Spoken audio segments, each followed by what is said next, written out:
brought to you by Thomas Allgaier and Frennis. This edition highlights key LinkedIn posts on social selling in ranks 35 and 36. Frennis supports enterprises with enablement and insights, providing data-driven sales intelligence, flexible support, team augmentation, and data quality improvements so social engagement turns into measurable pipeline. Welcome back to the Deep Dive. We've spent the last while sifting through a ton of LinkedIn content from weeks 35 and 36. Yeah, quite a bit to go through. Definitely. And I'm actually really excited about some of the core trends that popped up around social selling. So our mission today, as always, is to cut through all that noise and just bring you the most impactful, actionable insights we found. That's right. And we really tried to look past the quick hacks or tricks. We focused on the, let's say, disciplined execution strategies that seem to be making a real difference. What's actually driving pipeline, what's building real connections, not just chasing likes. Okay, good. So let's unpack our first big theme then. Strategy and mindset.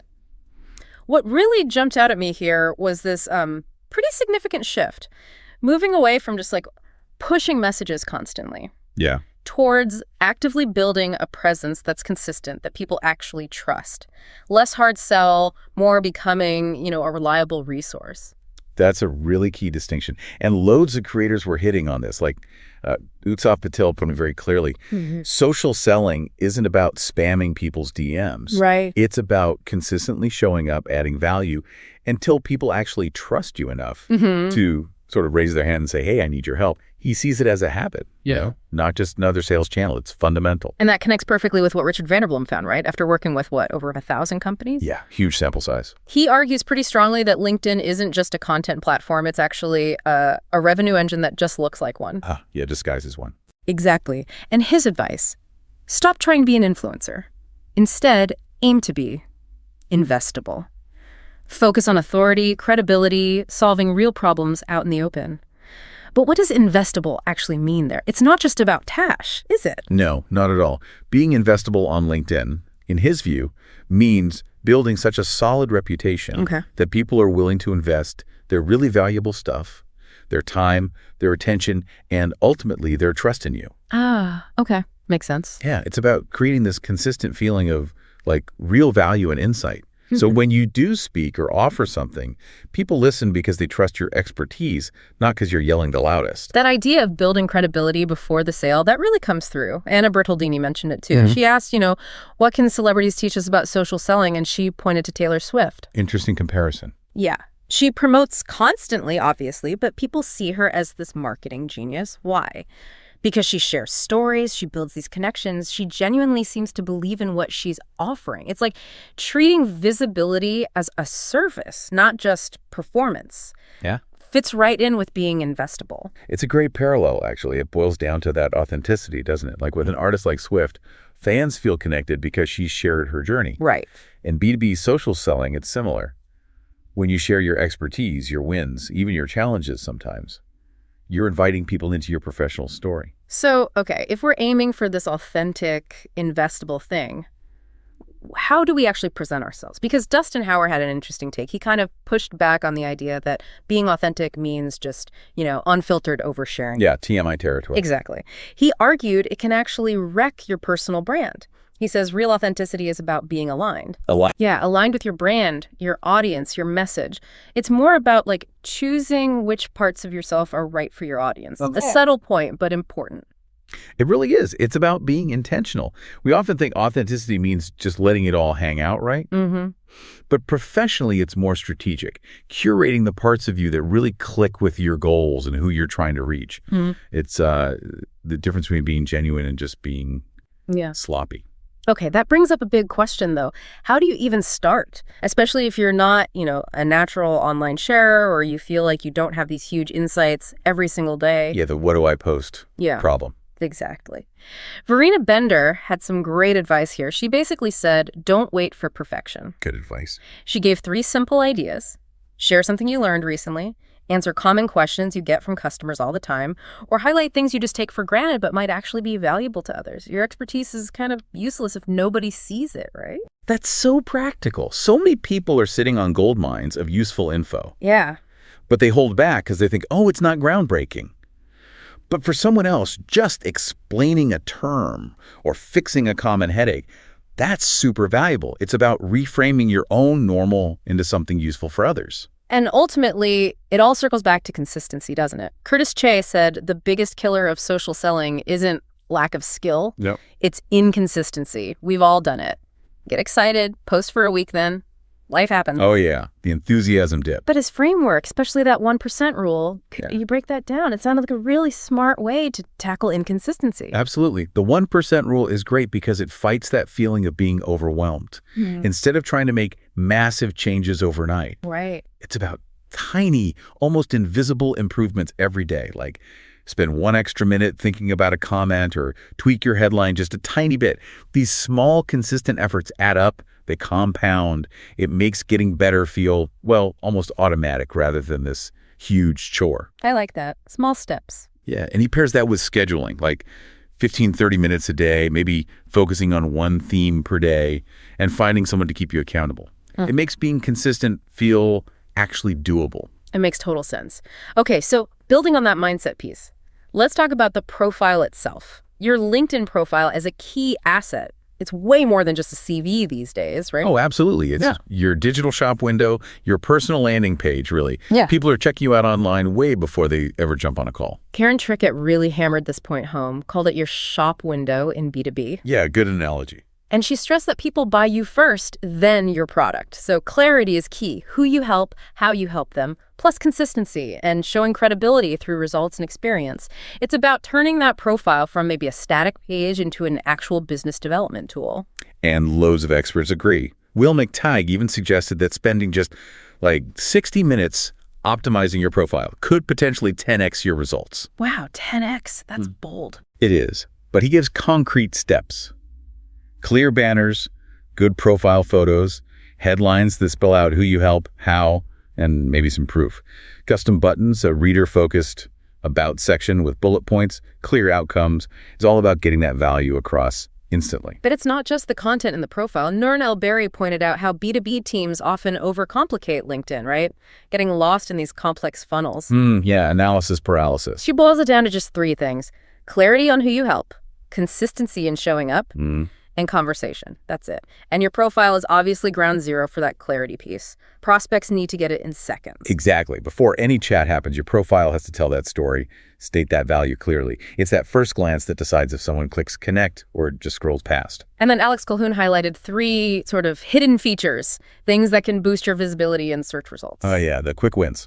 Like setting followers as your primary connection display, customizing your URL so it looks professional, and making sure your profile visibility is set to full for public view.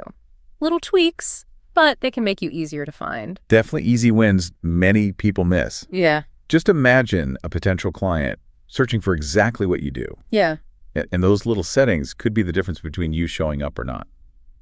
Just removing friction, basically. And for anyone looking for an even faster way to optimize, Charlie Hills shared something interesting about Perplexity AI. Oh yeah, the AI angle. Apparently, it can analyze your whole LinkedIn presence, suggest improvements, even generate copy for you in minutes, and maybe even execute the updates. Sounds like a massive time saver for busy folks. Could be, yeah.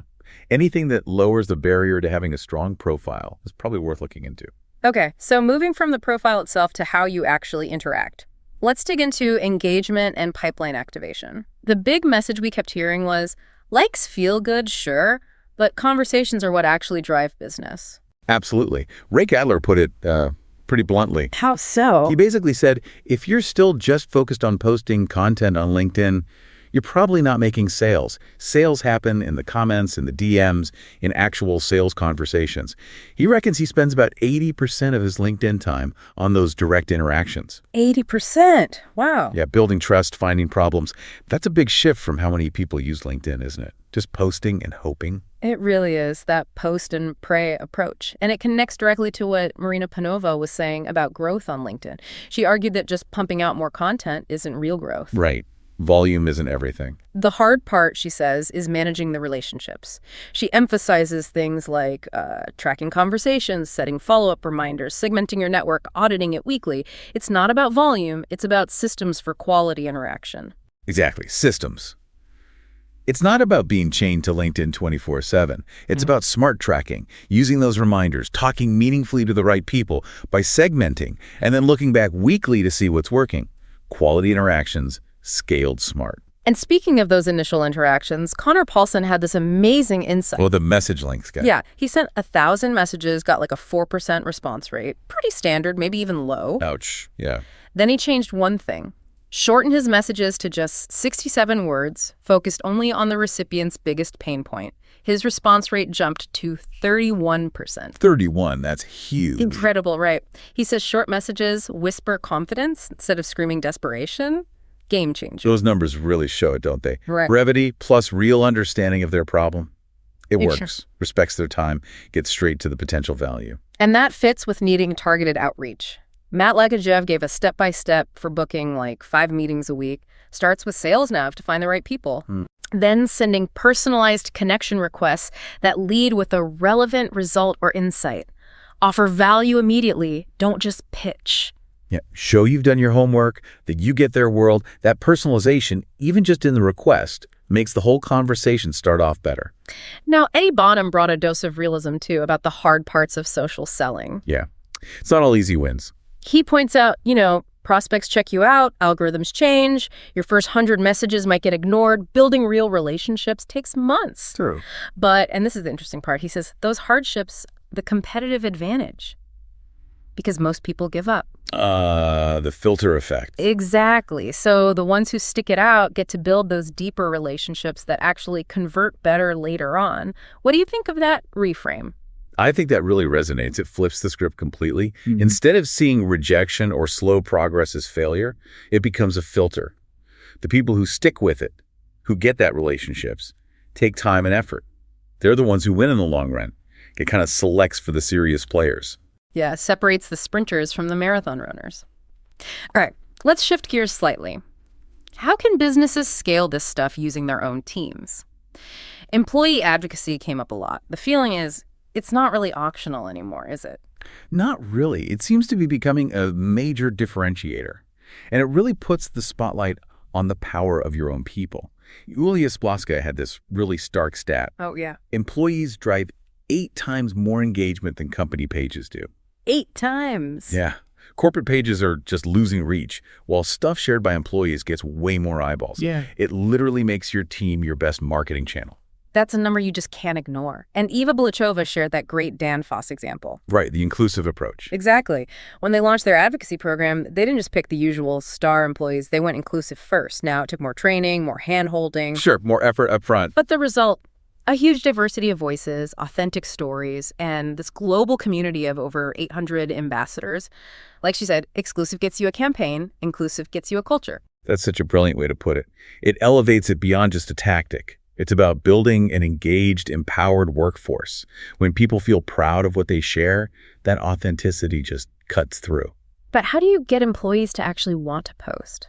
Scott Bowling had some practical advice on the type of content that works. Yeah, what actually motivated them? He talked about things like Pride Content Awards, company wins, knowledge content, expert tips from within the company, people content, employee spotlights, team stuff, and purpose content like mission-driven stories or sustainability efforts. The trick is making it relatable, easy to share, and something they're genuinely proud of or interested in. It's about giving them stuff they want to share, not just stuff they feel they have to share. Precisely. If it aligns with their own pride or values, they're much more likely to engage with the program naturally.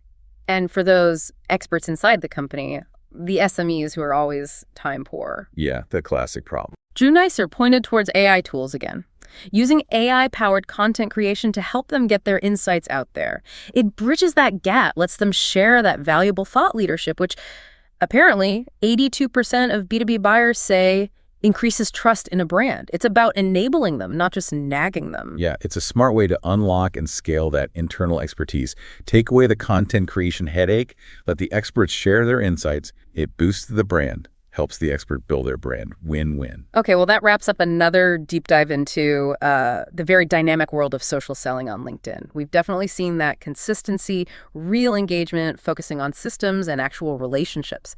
That's what moves the needle, not just chasing vanity metrics. Yeah, it's pretty clear LinkedIn is always evolving, isn't it? And the people succeeding are the ones adapting, prioritizing trust, having meaningful conversations, and really leveraging their whole team. The insights from these weeks definitely show that a disciplined, people-first approach beats the quick hacks every time. So, if you enjoyed this deep dive, remember, new editions drop every 2 weeks.